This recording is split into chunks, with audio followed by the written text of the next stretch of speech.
오늘 하나님께서 우리들에게 주시는 말씀은 창세기 45장 1절부터 8절 말씀과 마가복음 3장 34절부터 35절까지 말씀입니다. 먼저 구약에 있는 창세기 45장 1절부터 8절 말씀을 같이 봉독하도록 하겠습니다.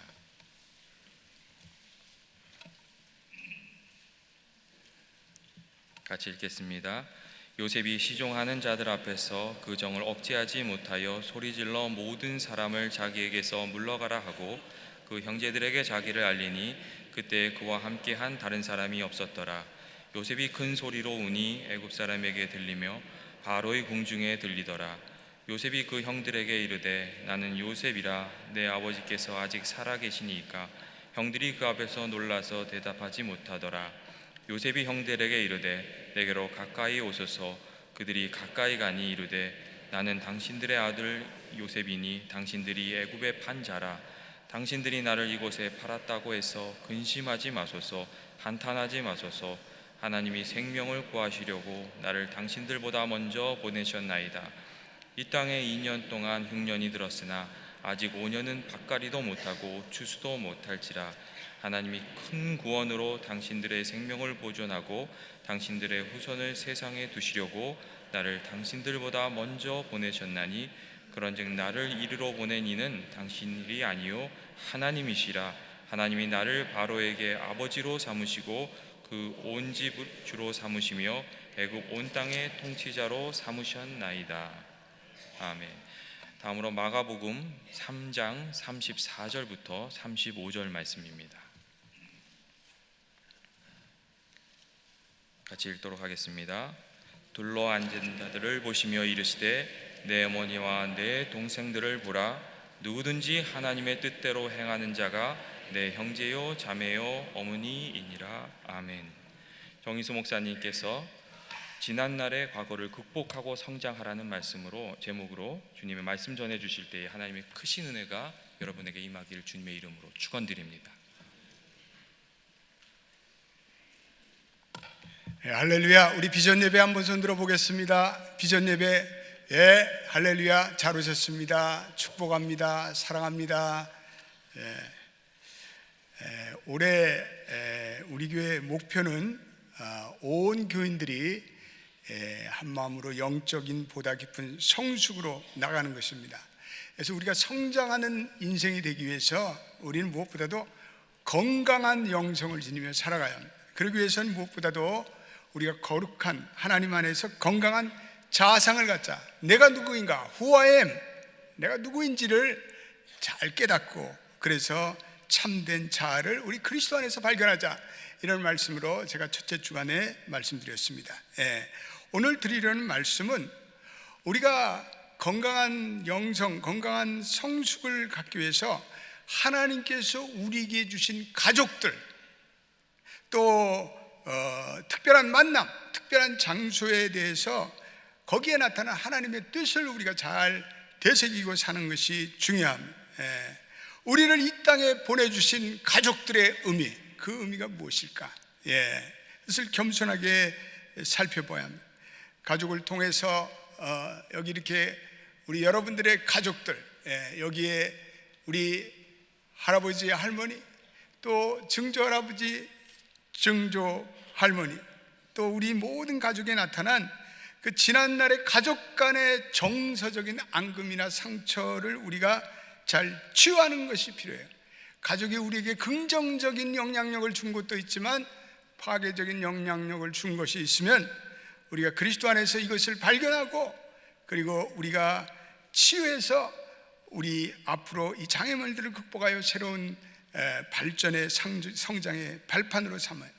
이 성경에는 가족이라는 말이 나오는데 성경의 가족은 확대 가족을 의미해요.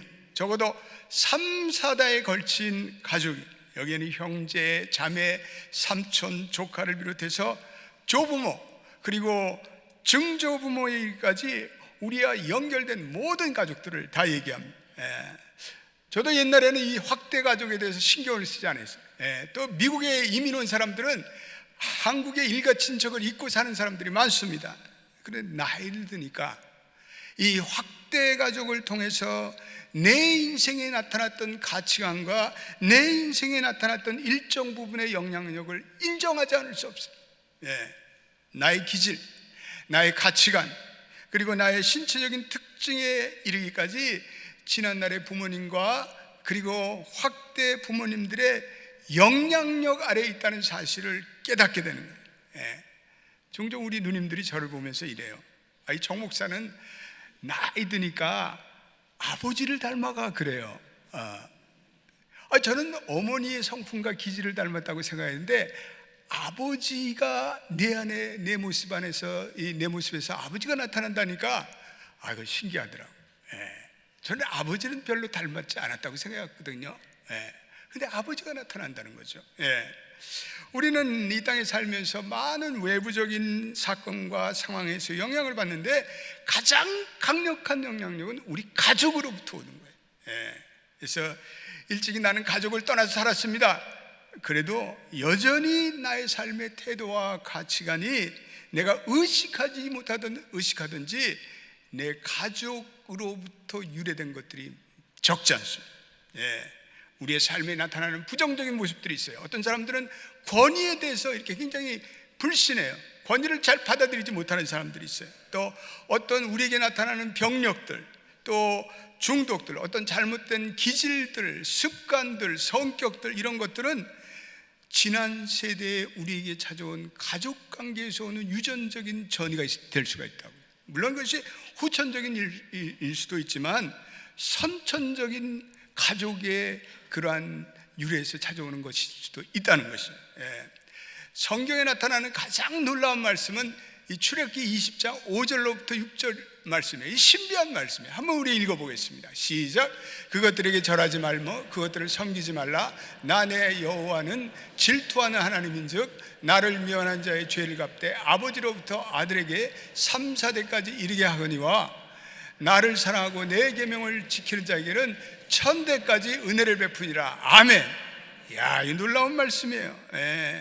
나를 미워하는 자의 죄를 갚되 그 죄가 3대 4대까지 갚고, 그리고 나를 사랑하고 그리고 나를 경외하는 자의 그 자녀에게는 1000대까지 은혜를 와, 여러분, 이게 하나님의 말씀이에요.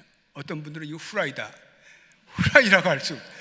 하나님이 1000대까지 가정에 축복을 주신다고 했는데 why not? 왜 우리가 이 말씀을 의심해요? 참 놀라운 말씀이에요. 다윗이 우리아를 빼앗고 그리고 우리아를 죽이고 그 안에 밧세바를 취했을 때 하나님께서 이제 네가 나를 업신여기고 햇사람 우리아를 네 처로 삼았은즉 칼이 내 집에 영영이 떠나지 아니하리라. 이렇게 말씀. 그래서 결국은 어떻게 했습니까? 다윗의 그 가문들이 그 아버지의 죄로 인해 고난을 받고 고통을 받고, 심지어는 다윗은 아들 압살롬에 의해서 배신당하지 않았어요. 죄의 결과가 그대로 내려가는 거예요. 우리의 가족관계에서 오는 일정 부분의 영향력을 우리는 인정하지 않을 수가 없어요. 우리는 우리의 과거로부터 완전히 자유해질 수가 없습니다. 우리는 오직 예수 그리스도의 십자가의 보혈과 은혜로만 자유케 되는 것을 믿게 되시기를 예수의 이름으로 축원드립니다. 우리는 그러한 삶, 창세기는 저주와 축복이 자손 대대로 이렇게 내려가는 것을 보여주고 있습니다. 아브라함이 순종한 결과 그 복을 자자손손이 누려요. 그래서 이삭과 그리고 야곱과 요셉을 통해 그 복이 흘러내려가요. 그런데 죄의 습관도 그대로 후손들에게 답습돼요. 아브라함이 2번이나 자기 부인 사라를 자기 누이라고 속여요. 그랬더니 이삭도 자기 부인 리브가를 누이라고 속여요. 야곱은 아예 거짓말의 명수가 돼요. 자식을 편애하는 습관은 어떻습니까? 이삭은 에서를 편애해요. 그랬더니 야곱은 요셉과 베냐민을 편애해요. 아브라함은 몸종 하갈을 통해서 자녀를 낳아요. 야곱도 2 아내와 2 후처가 있습니다. 우리는 무의식 중에 우리의 가족들로 받은 흔적들이 우리에게 남아있어요. 젊었을 땐 잘 모르는데 나이가 들면 그것이 깨달아져요. 우리의 가족들에게 물려진, 우리의 가문에서 물려진 어떤 가족의 십계명 같은 그런 것들이 있어요. 근데 그것이 우리의 사고와 태도에 영향을 미쳐요. 그래서 하나님의 말씀이나 우리의 신앙의 삶과는 상관없이 여전히 그것이 우리 의식 깊은 곳에 묻혀 있어서 우리의 가치와 태도를 결정질 때 중요한 영향을 미치기도 해요. 우리가 자녀 양육을 하는 것, 또 남녀 역할, 결혼 생활에 이르기까지 이러한 우리 가족들의 가족사, 가족의 가치관, 가족의 규범들이 현재의 삶에 영향을 미친단 말이에요. 자녀를 키울 때 어떤 아버지는 굉장히 자녀를 엄격하게 키워요. 그런 엄격한 자녀 양육의 스타일을 견제해요. 그런데 어떤 어머니들은 자녀들을 굉장히 자유로운 분위기에서 이렇게 키우기도 해요. 그러니까 지난날 우리의 가족사에 나타난 내가 키워진 그 가족의 양육 패턴이 나를 통해서 나타나는 거예요. 이스라엘 백성들이 애굽에서 해방될 때 그들이 노예 생활에서 오는 그 모든 생활 관습과 그 문화를 온전히 극복하지 못해요. 그래서 광야에서 자유의 백성으로 살아야 되는데 옛날의 모습이 나타나는 거예요. 그래서 하나님이 진노하시잖아요. 그 무의식 속에서 우리도 예수 그리스도의 온전한 제자가 되려고 결단했지만 무의식 속에서 우리의 내리 속에, 우리의 무의식 속에 뿌리잡힌 지난날의 우리의 가족 가치관, 규범에 따라서 우리가 행동할 가능성은 여전히 남아있어요. 어떤 때는 부부들끼리 그러한 것 가지고 신경을 벌여요. 지난날의 부정적인 모습이 자기 아내와 남편에게 나타날 때 이거 당신 부모로부터 물려받은 거 아니야? 그러면요 굉장히 기분 안 좋잖아요. 그래서 무슨 소리야? 그 옛날이 무슨 소용이 있어? 이제는 우리가 예수 그리스도 안에서 새로운 피조물이 됐는데 이렇게 적당히 얼머부리지만 사실은 우리 안에 갇혀있는 지난날의 부정적인 가족사를 되새기는 것이 괴로운 일이에요. 그것이 또한 부정적인 모습이면 부인하고 싶지. 그러나 우리가 고통은 뒤따르지만 이것을 우리가 인정하고 우리는 이것을 살펴보지 않을 수가 없어요. 그렇지 않으면 새로운 출발 자체가 안 되는 거예요.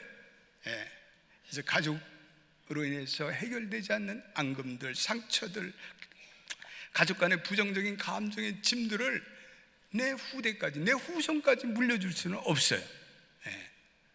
그래서 여기서 그러나 한 가지 중요한 복음의 소식을 짚고 넘어가야 되는데, 우리가 믿는 복음은, 우리가 알고 있는 복음은 가족의 혈통이나 저주가 더 이상 우리의 미래를 결정짓지 않는다고 선포해요.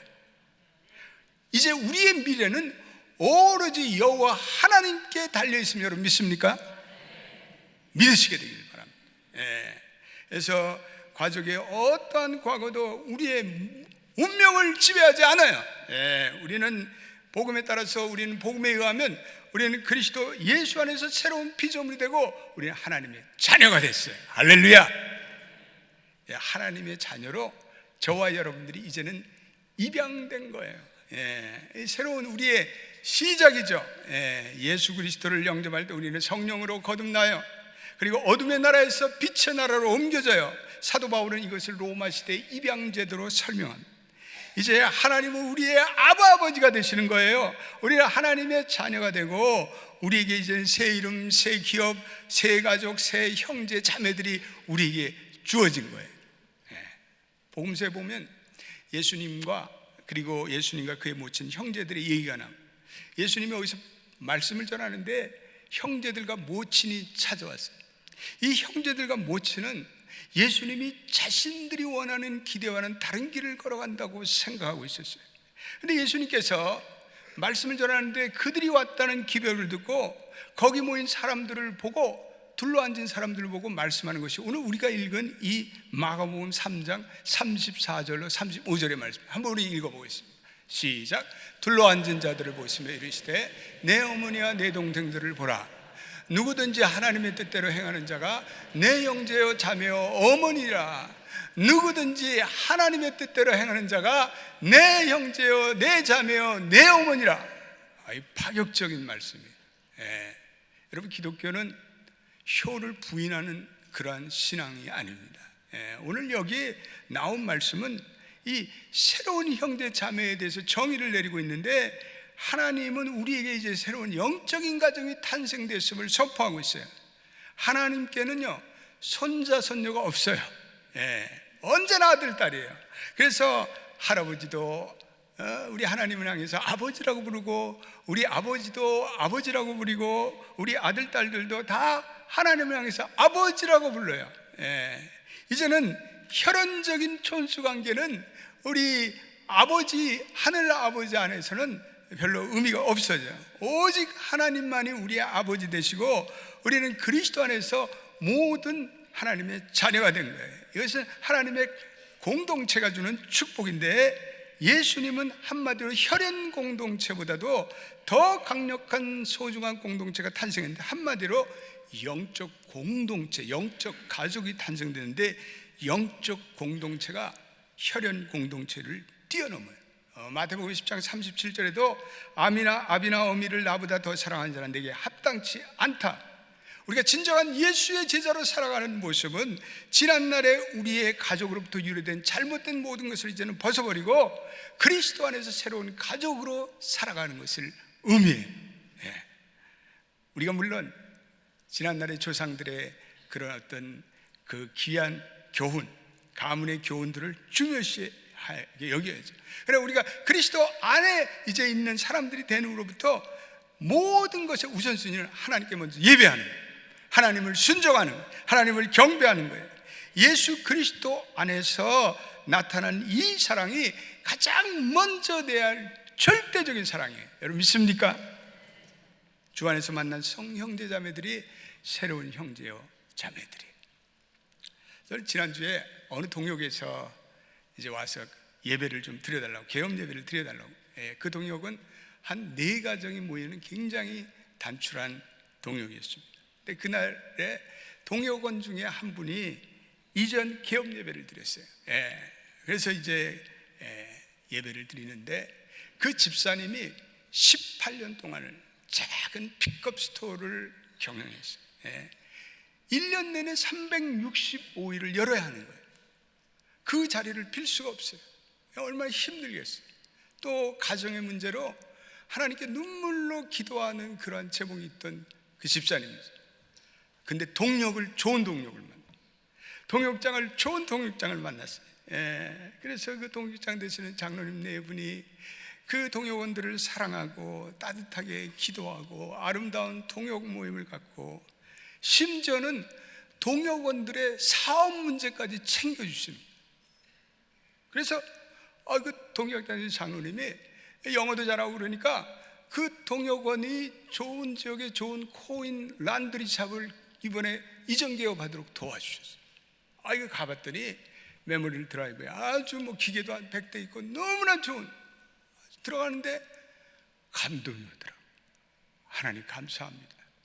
이렇게 우리 교회 동역원들이 아름다운 사랑의 교제를 나누게 하시고, 그 집사님이 사업이 개선되고 이제는 3교대를 하니까 그 집사님이 이제는 새벽 기도도 나와요. 할렐루야.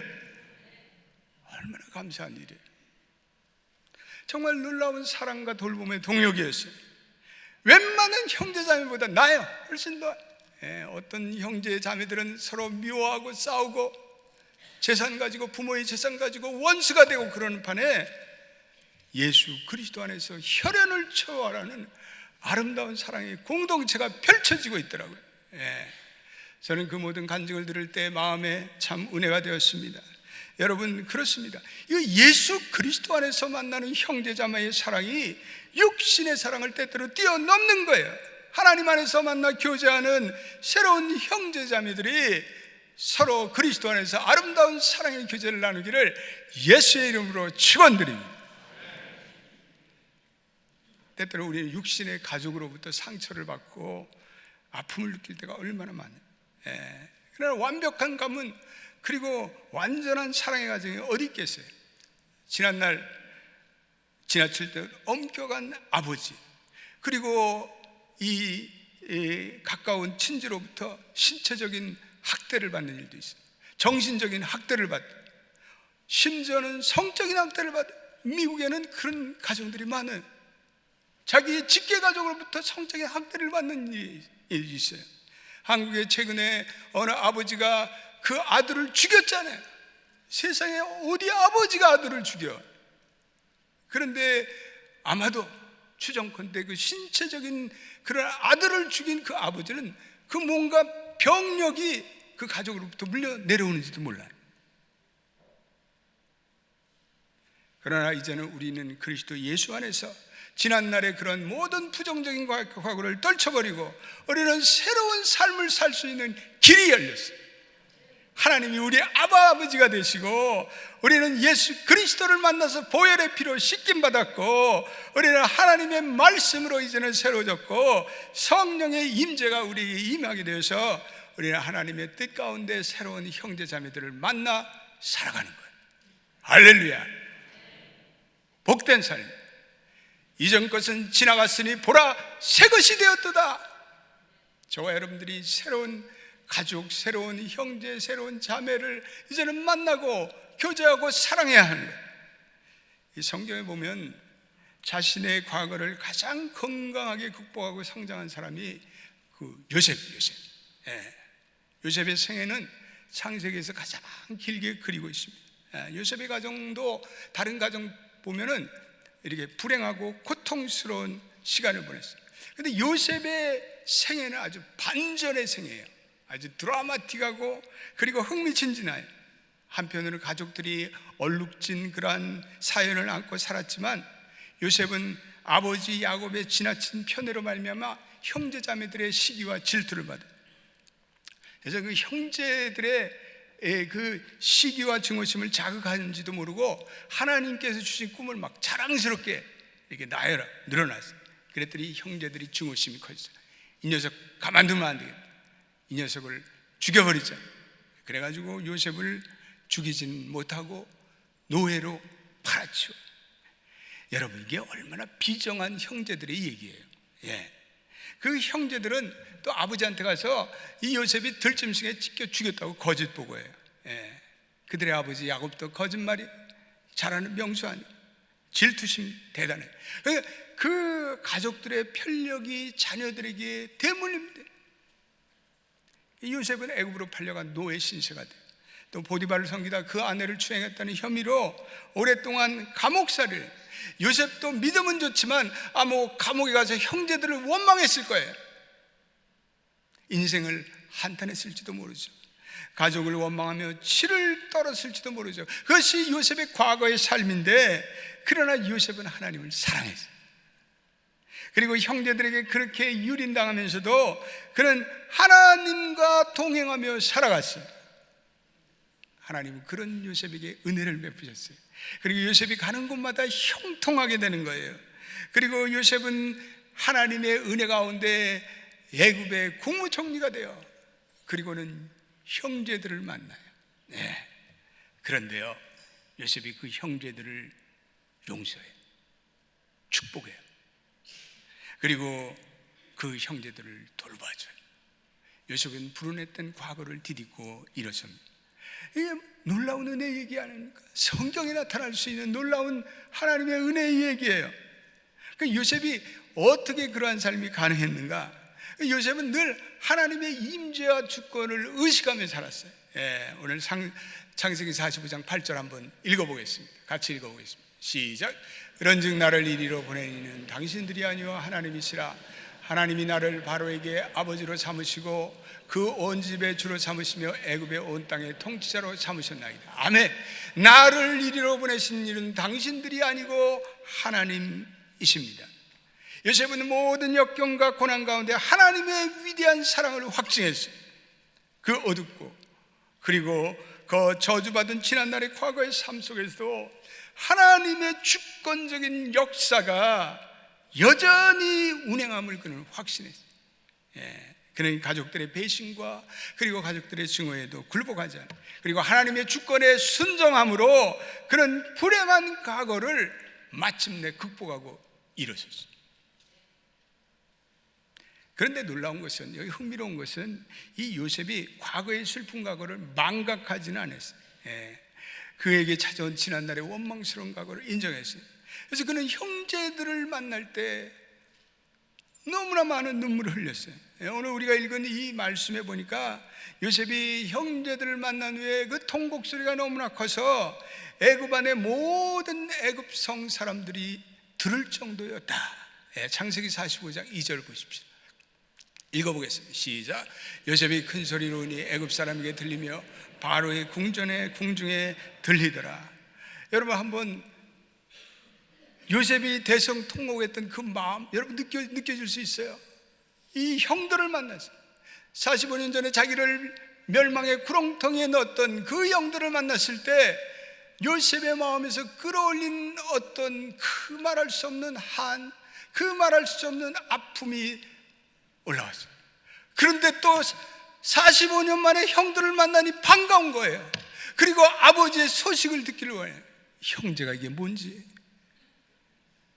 형제가 뭔지 미워할 수도 없고, 그러나 그 형들을 보니까 이 형들이 초라행색으로 자기에게 식량을 구걸하고 오는 거예요. 그 형들을 보면서 요셉이 통곡하며 눈물을 흘린 거예요. 요셉은 그 고통을 정직히 인정한 거예요. 그렇게 자신에게 아픔을 주는 그 형제들을 용서할 수 있어요. 그럴 뿐 아니라 요셉이 그 남은 인생 그 형제들을 돌보고 또 감정적으로 영적으로 그 형제들을 용서하고, 자신의 생명을 구하기에 하나님께서 나를 애굽으로 보내셨다는 하나님의 그 구속사적인 은총을 붙들고 요셉이 모든 지난날의 쓰라린 과거를 다 그 하나님의 구속의 강물로 흘려 보낸 거예요. 요셉이 고통의 시절을 겪으면서 애굽에서 두 아들을 낳았어요. 그 아들의 이름을 뭐라고 지었는지 알아요? 첫 아들은 므낫세. 하나님이 지난날의 모든 세월의 고통과 그리고 시련을 잊게 하셨다. 므낫셋의 이름이. 둘째 아들은 에브라임. 하나님이 모든 고통을 겪은 땅에서 이제는 새로운 번영을 누리게 하셨다. 요셉의 아들의 이름을 보면 요셉의 지난날의 아픔과 상처를 극복한 장한 모습을 볼 수가 있어요. 요셉은 자기의 인생의 그림을 새롭게 그려요. 지난날 과거에 묻히지 않아요. 함몰되지 않아요. 자기의 불행했고 무가치했던 지난날의 삶을 자학하거나 불평하지 않아요. 우리에게 불행했던 과거사가, 가족사가 있어요. 그러나 우리가 그것에 함몰되면 안 되는 거예요. 우리 예수 그리스도를 믿는 사람들은 그것에 의해 이제는 질질 끌려다니면 안 되는 거예요. 우리는 요셉처럼 하나님의 도우심을 의지하면서 우리의 지난날의 삶을 새로운 축복의 반전으로 바꿀 수 있는 신앙의 역량, 신앙의 성숙을 이루시기를 예수의 이름으로 축원드립니다. 어떤 사람들은 부모의 잘못된 그 습관과 그 모든 습성을 답습하고 고스란히 이어받고, 어떤 사람은 부모보다 더한 사람이 있어요. 그러나 어떤 사람은 하나님의 은혜로 지난날의 모든 과거를 다 이제는 절단해요. 그리고 하나님의 사람으로 그 모든 과거를 잊고 극복하고 더 신앙으로 성장한 성숙한 사람을, 인생을 살아가는 사람들이 있어요. 요셉은 어떠한 고난과 역경 가운데도 묵묵히 하나님을 신뢰하며 그리고 믿음을 키워내요. 영적인 내공을 쌓아. 그러기에 그는 분노할 수 있는 상황, 불평할 수 있는 상황 속에서도 능히 믿음의 선택을 해요. 저와 여러분들도 하나님을 신뢰하는 가운데 우리가 지난날의 모든 과거사를 떨쳐버리고 많은 사람들에게 축복의 통로가 될 수 있는 믿음의 선택을 하시기를 축원합니다. 우리의 가정과 가문으로 형성된 파괴된 영향력에 의해서 우리가 끌려다녀서는 안 되는 거예요. 그러기 위해서 하나님께서 우리에게 좋은 배우자를 주시기도 해요. 믿음의 배우자를 만나고 예수를 만난 사람들이 있어요. 믿음의 동역원을 만나고 믿음의 친구를 만나고, 그래서 그 사람들이 우리를 도와주셔서 지난날에 우리의 과거의 그러한 족쇄와 그러한 저주에서 우리를 벗어나도록 도와주게 하셔요. 그러므로 우리가 이 과거를 극복하고 청산하려면 좋은 공동체가 필요해요. 좋은 교회가 필요해요. 좋은 영적인 멘토가 필요해요. 좋은 동역과의 만남이 필요해요. 좋은 교육자의 만남이 필요해요. 우리는 때때로 그들에게 솔직히 다가가서 우리의 상처와 아픔을 드러내고 우리 코칭을 받아야 돼요. 어제 이 박동구 목사님 모시고 코칭에 대해서 세미나를 들으면서 얼마나 은혜를 받았는지 몰라요. 우리는 그들의 코칭이 필요해요. 따뜻한 멘토링이 필요해요. 그래서 우리의 지난날의 삶의 과거가 치유되고 새로워질 수 있다면, 우리의 변화될 인생의 어두운 면들이 밝아질 수 있다면 그것이 얼마나 하나님의 축복일까요? 그러기 위해서 용기가 필요해요.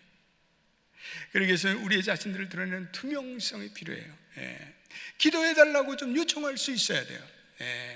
우리는 그러한 인생의 장애물을 극복할 때만이 건강한 우리는 영성의 사람으로 성장해 나갈 수 있어요. 지난날의 영적인 장애물을 제거하고 새로운 인생으로 나아가는 성숙한 인생으로 거듭날 수가 있습니다. 우리 연합교회 모든 성도들은 지난날의 모든 가족사, 과거의 얼매 장애물의 사연을 뛰어넘어 오히려 이 땅의 축복의 통로, 그리고 축복의 근원이 되시기를 예수의 이름으로 축원드립니다. 기도합시다.